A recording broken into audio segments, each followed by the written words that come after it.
Round of applause for Professor. Thank you very much, everyone, for coming today. Thank you, million. Thank you very much. I really am happy to be able to be at文化大学again, because when I first came to Taiwan in 1989, a long time ago, when I first came to Taiwan, this was one of my favorite places to go to look at the nightlife. And I always wanted to come here during the daytime because they had a really cool airplane outside where one of the buildings is now. 以前有飞机就在这是台湾做的一种飞机在外面那边 but now the airplane's gone. 就是20年前 there used to be an airplane. Okay? No, 20 years ago? Yeah, I believe so. Oh. No, I swear there was a... 30 years ago. How many years ago? How many years ago? I'm not sure. Maybe 30 years ago. I'm an old man, so it's 很久以前. And let me just say that yesterday was my birthday. Happy birthday.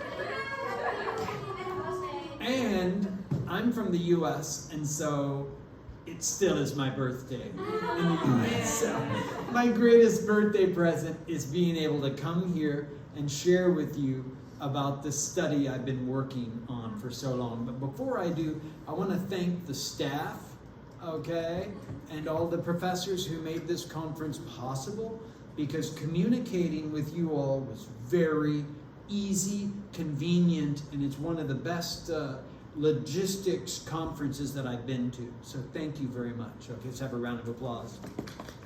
Okay, thank you so much. And very professional. Okay, so my name is, they call me Coach, because I consider myself as a coach at the university, like a 教练, not really a 教授. I say 我是教练, 我不是教授, okay? And the reason I call myself coach is because I like to have myself at the same level as the students. And I don't like to, like I say, I like to be the guide on the side and not the sage on the stage, okay? And so this study that we're going to talk about is a 6-month study I've been working on for a while, and it's ongoing. And this study is exactly, Professor, what you said is lacking, which is a qualitative study, okay? I really love doing grounded theory, okay? I'm a big fan of qualitative research, and I've been doing it for a long time, but I do not want to 班门弄斧, okay? Because I know that you guys have been doing this a lot longer than me. I just want to share with you the results of a study that I've been working on, okay? Now, we don't have much time, and so I'm not going to go over every single detail, but this is a quote that I think is very interesting, and it's from a Harvard professor, and it says, "Technology creates a shock of a magnitude that we cannot even understand. The same way we still have not really absorbed the shock of the cell phone." Okay? And I really believe that this disruptive technology of generative or ChatGPT AI is something that really is shaking the foundations of the university systems all over the world. And in Taiwan, I think it's especially strong because the Taiwanese students tend to be much more tech savvy. They're much more familiar with the technology than many of their professors are. Okay, many of us, we were teaching before there was even the internet.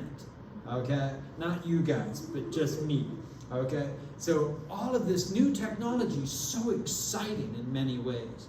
And I think we can either embrace it, it's kind of like a monkey on your back or something. You can either make it your pet or you can make it your enemy.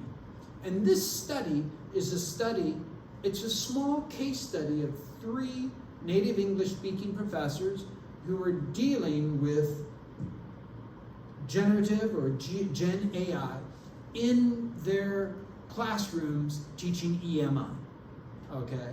And so I've been investigating this for a while, and it's something that fascinates me, okay? And so I'm just going to give you a small overview, the purpose, how we gathered the data, the analysis, the results, the discussion, and the implications. Okay?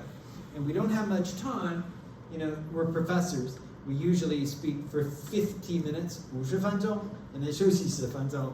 So 叫我讲20分钟，这有点困难. But you did a great job, Professor. Okay, so basically, this study is a 6-month collective case study of 3 Anglophone, English-speaking EMI instructors at Taiwanese universities.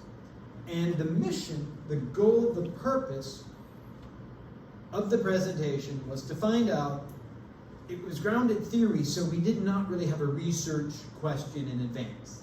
But the main idea was to find out how Gen AI, the emergence, how it affected their teaching. What was their reaction? What was their feeling? How did they deal with it? And to what extent did they embrace it? Or did they fight it? What identity shifts did they go through? And it was really interesting what I've been finding out. It's still going on now. But basically, I discovered some really practical applications of how these foreign teachers are using this new technology. And what I discovered is fascinating, what I discovered. I'll share it with you. Okay, here we go. Okay, so the main idea, like I said, the main idea of the study is to find out their reactions and how they felt, their metacognitive feelings about how this new technology was changing their teaching role. How was it forcing them to become better, worse, or whatever teachers? What was going on in their minds as they dealt with this? Because like you know, a lot of us, we're sort of like, our job, because we're in the English, we're teaching English, usually we have a lot of gongtongke, right? And we have huge student bodies, you know, 30, 40, 50 students. And when every single student is giving you like a perfect Shakespeare essay, what do? Right? And this is what a lot of us have been experiencing, right? We're now getting PhD level homework from people who cannot even introduce themselves. And so I was asking my foreign teachers, I was like, okay, so what's going on in your mind? What kind of shift is going on in your brain? And there's 4 major identities that came out that I thought was really cool. And I'll just tell you in advance, what I discovered and what we discovered was they went through 4 phases. And first of all, they were like detectives. They're like, okay, how stupid do these students think I am? I came from England, or I came from the US, I came from Australia, and they're giving me papers that I know are plagiarized. And I know they got this online, but I have no idea why it's so context specific, and why is it so accurate to the assignment? Is it possible? And we're all sitting around talking. Is it possible they wrote it in Chinese and then put it in Google Translate and then gave it to me? Because there's no way this could happen, because they would have to process the information first from Chinese into English and then English back into Chinese. Google Translate doesn't do this. They were totally surprised by this.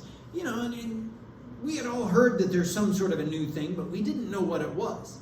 And the people I investigated who were participating in my study, they didn't really have any idea what was going on. So the first thing they went through was detective. Their job was now to find out who was trying to cheat them. You know, who's trying to, how do you say in Chinese, like, 卖羊肉, go. 卖羊头卖狗肉。对， okay. 挂羊头卖狗肉。对 okay. I don't make you embarrass myself with my horrible Mandarin, but I love Taiwan. I love speaking Chinese, but when I'm on stage, it's not that easy. So who are these people? Why are they trying to convince me how good how stupid do they think I am? So they were detectives. And then when they got through the detective stage, they're like, okay, well, I know now that every